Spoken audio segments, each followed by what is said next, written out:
ফ্রান্সের বিখ্যাত surgeon doctor Morris Bucaille. Doctor Morris Bucaille ছিলেন মমি স্পেশালিস্ট, ফ্রান্সের বিখ্যাত সার্জন। 1980 সালে মক্কা শহরে একটা এডুকেশন কনফারেন্স হয়েছিল।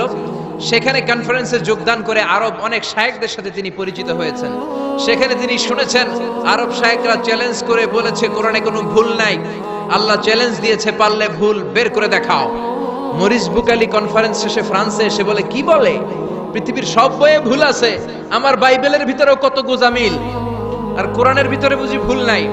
আমি ফ্রান্সের বিখ্যাত সার্জন ডক্টর মরিস বুকাইলি কোরআনের ভুল ধরে ছাড়ব। কিন্তু ভুল ধরার জন্য খুলে দেখে কোরআন আরবি ভাষায় লেখা। কোন ভাষায়? কথা বলেন, আরো জোরে বলেন। আরবি ভাষায়। সে তো আরবি বুঝে না। ফোন করলো সৌদি আরবের এক প্রফেসরকে যে আমি প্রত্যেক সামারে 2 মাসের ছুটি পাই, প্রতি বছর আমি 2 মাস শেষে আরবি শিখতে চাই। সৌদি শায়েখ ভাবছে কোরআন বোঝার জন্য, আসলে বোঝার জন্য না। শিখতে চায় কেন? জোরে বলেন। ভুল ধরার জন্য। 5 বছর সে সৌদি আরবে এসে তার ছুটির সময়টা সে সৌদি আরবে কাটিয়ে 5 বছরে আরবি ভাষা শিখেছে। হেদায়েতের জন্য নয়, ভুল ধরার জন্য। 5 বছর শেষ। এবার সে কোরআন খুলে দেখে বিসমিল্লাহির রহমানির রহিম থেকে সূরা নাস পর্যন্ত যাই পড়ে তাই বুঝে, এমন আরবি শিখছে। কিন্তু যতই পড়ে অবাক হয়, যতই পড়ে পাগল হয়ে যায়। সে বলে সাগর জলের কথা, মহাকাশের কথা, পাহাড়ের কথা, মরুভূমির কথা, এমব্রয়োলজির কথা, অ্যাস্ট্রোলজি, কসমোলজি, বুটানি, হিউম্যান অ্যানাটমির কথা, কোনো কথাই তো কোরআনে আল্লাহ বাকি রাখে নাই। কোন তথ্য উপাত্তের দিক থেকে আল্লাহর কোরআনে ডক্টর মরিস বুকাইলি একটা ভুলও খুঁজে পায় নাই। কোন সুবহানাল্লাহ। সে কনভার্টেড মুসলিম হয়েছে, কালিমা পড়ে মুসলমান হয়ে নিজের নাম রেখে দিয়েছে সুলাইমান। সুবহানাল্লাহ পড়েন। এজন্য কোরআনের সাথে যারাই লাগে সম্মান বাড়ায় দেয় কে? জোরে বলেন কে? কোরআনের সাথে চেয়ার লাগালে চেয়ারের মর্যাদা বাড়ায় কে? কোরআনের সাথে টেবিল লাগলে টেবিলের মর্যাদা বাড়ায় কে? কোরআনের সাথে কাপড় লাগলে কাপড়ের মর্যাদা বাড়ায় কে? তো কোরআনের সাথে যদি আশরাফুল মাখলুকাত লাগে তাদের মর্যাদা কি বাড়ে না? ইউনাইটেড স্টেটস অফ আমেরিকাতে একটা কনফারেন্স হয়েছিল। ওই কনফারেন্সটা হচ্ছে পৃথিবীর যত ধর্মগ্রন্থ আছে সবগুলো ধর্মগ্রন্থের 10 মিনিটের আবৃত্তি শোনানো হবে। কয় মিনিট? চিল্লায় বলেন। ওখানে গিয়েছে শ্রীমত ভগবত গীতা, গিয়েছে বাইবেল, ত্রিপিটক, দশাতীর, বেদ, পুরাণ, রামায়ণ, দীঘানিকায়া, ইয়াহভিস, সেকারডেটাল, Talmud, Torah, old testament, new testament, জিন্দাবেস্তা এবং আল্লাহর কোরআনও। কোন সুবহানাল্লাহ। চীনের প্রাচীন ধর্ম কনফুসিয়াসের পাণ্ডুলিপি গিয়েছে। যারা আগুনকে পূজা করে, অগ্নি উপাসক, আগুন দেখলে নমস্তে নমস্তে গায়, তারাও গিয়েছে। 10 মিনিট করে সময়। এই কনফারেন্সের উদ্দেশ্য হচ্ছে এইটা চেক করা, in order to check which book, which recitation of the holy book is the most excellent recitation ever. কোন বইয়ের আবৃত্তিটা বেশি সুন্দর লাগে। 10 মিনিট করে সময়। সব ধর্মের ধর্মীয় কিতাবের শায়েকরা, গুরুরা, ধর্মনানকরা আর ফাদাররা আর কারীরা বসেছে। বিচারকের সামনে 2টা বাটন, একটা গ্রিন বাটন, একটা রেড বাটন, একটা সবুজ বাতি, একটা লাল বাতি। আবৃত্তির সময় 10 মিনিট। চিল্লায় বলেন কয় মিনিট? সবুজ বাতিতে চাপ দিলে আবৃত্তি শুরু, রেড বাটনে চাপলে আবৃত্তি শেষ। প্রথমে ডাকা হয়েছে শ্রীমত ভগবত গীতা। 10 মিনিটের জন্য যে পড়তে শুরু করেছে, ওম নমো ভগবতি বাসুদেবায়। 10 মিনিট পড়েছে। পড়ার পরে বিচারক রেড বাটনে প্রেস করেছে, সময় শেষ, নেমে গিয়েছে। এরপরে ডাকা হয়েছে ত্রিপিটক, বিনয় পিটক, শাম পিটক, অভিধর্ম পিটক মিলে 3টা পিটক। এটা বৌদ্ধ ভাইদের কিতাব। এরা বলে ওম শান্তি, ওম শান্তি। আসলে মিয়ানমারে ওরা যা করছে ওদের বলা দরকার ওম অশান্তি, ওম অশান্তি। ওরা বুদ্ধাং শরণং গচ্ছামি, ধাম্মাং শরণং গচ্ছামি পড়তে পড়তে 10 মিনিট শেষ, চলে গেল। এরপরে ডাকা হলো দশাতীর, দশাতীরের ওরাও পড়লো। এরপরে ডাকা হলো গ্রন্থ সাহেব, পড়লো। জিন্দাবেস্তা পড়লো 10 মিনিট। এরপরে ডাকা হলো ভ্যাটিকান সিটির পোপকে। গত মাসে পোপ আসছিল না? এই পোপের আগের পোপ, তাকে ডাকা হলো to recite the Holi Bible for 10 minutes. 10 মিনিটের জন্য বাইবেল পড়তে আসেন। উনি এসে ওনাদের বাইবেল পড়ে গেল 10 মিনিটের জন্য। ওনার বাড়ি হচ্ছে ভ্যাটিকান সিটিতে, ইটালির রোমের মাঝখানে স্বায়ত্তশাসিত একটা আলাদা দেশ আছে। ওইখানে শুধু পোপরা থাকে, যারা বিয়ে টিয়ে না করে খ্রিস্টানদের ফাদার, প্রোটেস্টান্ট, অর্থোডক্স আর রোমান ক্যাথলিক ওরা সেইখানে রাজ্য স্থাপন করেছে, গোটা বিশ্বের খ্রিস্ট ধর্মকে তারা চালায়। তারা 10 মিনিট সব ধর্ম গ্রন্থের আবৃত্তি এবং তেলাওয়াতের পরে সর্বশেষে মুসলমানদের ধর্মগ্রন্থ কোরআন আবৃত্তি করার জন্য ডাকা হয়েছে। এসেছে মিশরের কারি আব্দুল বাসিত ইবনে আব্দুস সামাদ। যারা ওনার তেলাওয়াত শুনেছেন দেখবেন উনি তেলাওয়াত করে আবার সময় নেয়, আধা মিনিট শ্বাস নেয়, আবার লম্বা দম নিয়ে তাল লয় নিয়ে টান দেয়, আবার পিছন থেকে টান দেয়।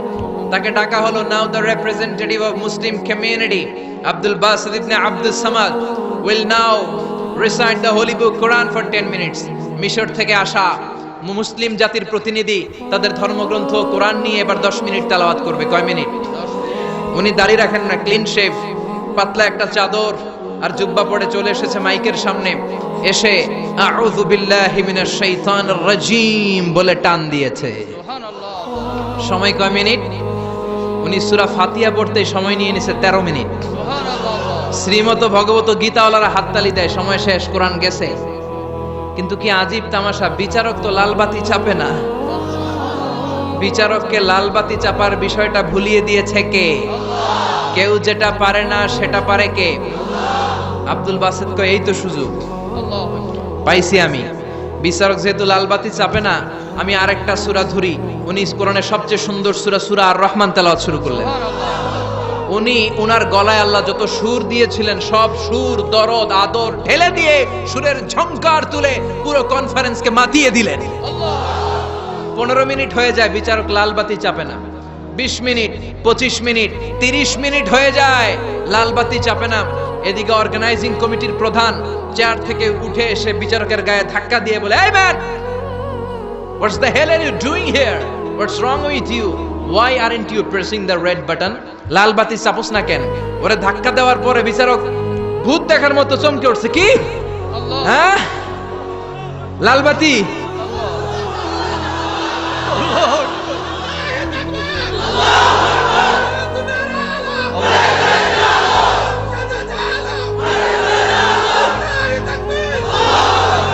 অর্গানাইজিং কমিটির চেয়ারম্যান যখন ধাক্কা দিছে, why aren't you pressing the red button? তুমি লাল বাতি চাপো না কেন? ভিমড়ি খেয়ে ওর সালাপ দিয়ে কি? হ্যাঁ, লাল বাতি, নীল বাতি, কোন বাতি? কোন বাতি? হুশ নাই, ওর হুশ নিয়ে গেছে কে? আবার যখন আব্দুল বাসিতের তেলাওয়াতের দিকে তাকায় আবার বেহুশ। না পেরে বিচারক দাঁড়িয়ে বলে, ও Abdul Basit Ibne Abdus Samad, come from Egypt, there is no time limits for you, recite as much as you wish. ও আব্দুল বাসিত, আজকের এই প্রতিযোগিতায় তোর জন্য তেলাওয়াতের কোনো সময় নাই, তোর যত মনে চায় তুই পড়ে যা।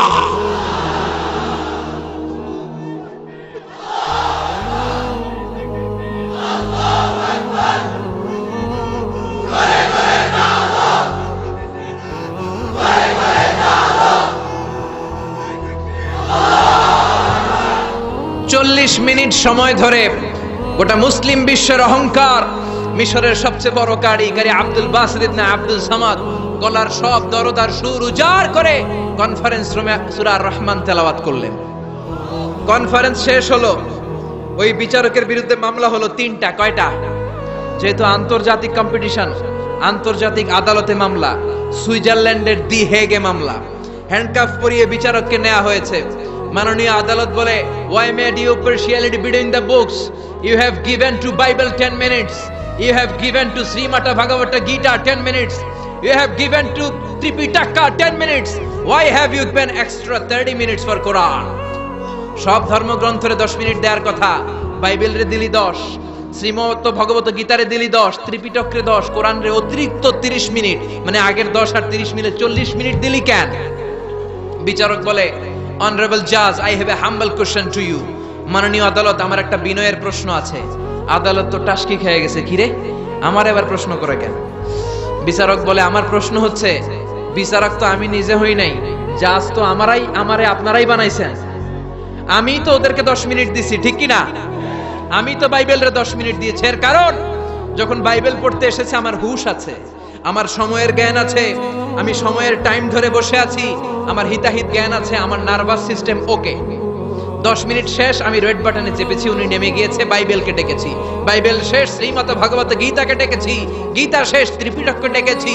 কিন্তু এই মিশরের কারি আব্দুল বাসেত জুব্বা একটা পরে কোরআনটা হাতে নিয়ে মাইকের সামনে এসে কি যে বলে একটা টান দিল, ওই টান দেওয়ার সাথে সাথে আর আমার হুঁশ নাই। আমি কি সাগরের উপর, নাকি মহাশূন্যে, নাকি জমিনের অতল গহ্বরে? আমি কোথায় বসে আছি, আমি কোথায় দাঁড়িয়ে আছি, আমি নিজেই জানি না। আমার সময়ের কোনো জ্ঞান নাই, আমার হিতাহিত বুদ্ধি নাই। আমার নার্ভাস সিস্টেম ফল ডাউন করেছে, আমার শরীরে ভাইব্রেশন শুরু হয়েছে, কাঁপুনি শুরু হয়েছে। মাননীয় আদালত, যখন একটা মানুষের হিতাহিত জ্ঞান থাকে না, যখন একটা মানুষের সময়ের কোনো বিবেক বুদ্ধি থাকে না, যখন কারো নার্ভাস সিস্টেম ফল ডাউন করে, কি এক মন্ত্র সে পড়তে শুরু করলো, আমার হুঁশ সে কেড়ে নিল, আমি কিছুই বুঝতে পারছি না। যখন আমি আমার সাথে নাই, যখন আমার হুঁশ নাই, যখন আমার নার্ভাস সিস্টেম ফল ডাউন করেছে, এরকম একটা পরিস্থিতিতে যখন আমি medically unfit, how can I press the red button, you answer me? কেমন করে আমি লাল বাতি চাপবো তুমি বলো? প্রিয় ভাইয়েরা, আপনারা যারা আইন নিয়ে পড়াশোনা করেন তারা জানেন, কেউ যদি মেডিকেলি আনফিট থাকে তার কোনো বিচার হয় না, ঠিক কিনা? পাগল খুন করলেও বিচার নাই, ঠিক কিনা? সে কোরআনকে অতিরিক্ত সম্মান দেওয়ার কারণে সর্বশেষে এই বিচারকের কোনো বিচারই হয় নাই। বেকসুর খালাসের ব্যবস্থা এই বিচারককে করে দিয়েছে কে? এই জন্য ওই কোরআন ধরতে রাজি আছে মুসলমান, পড়তে রাজি আছে মুসলমান, ওই কোরআনের জন্য মরতে রাজি আছে মুসলমান। অনেক আলোচনা হয়েছে, 3টা কর্মসূচি নিয়ে বিদায় নিতে চাই। কর্মসূচি নাম্বার 1, কোরআন তেলাওয়াত করতে জানতে হবে, রাজি আছেন? যারা জানি না তারা শিখবো। 2 নম্বর কর্মসূচি, মাতৃভাষায় প্রতিদিন কোরআন পড়বো। কোরআনের বঙ্গানুবাদ পাওয়া যায় মোবাইলে, অ্যান্ড্রয়েড সেটে কোরআনের ট্রান্সলেশন পাওয়া যায়, বঙ্গানুবাদ। প্রতিদিন একটা আয়াত হলেও আমরা কোরআনের অর্থ পড়বো। 3 নাম্বার, বাঁচি আর মরি কোরআনের পক্ষে থাকবো, চিল্লা এখন ঠিক কিনা?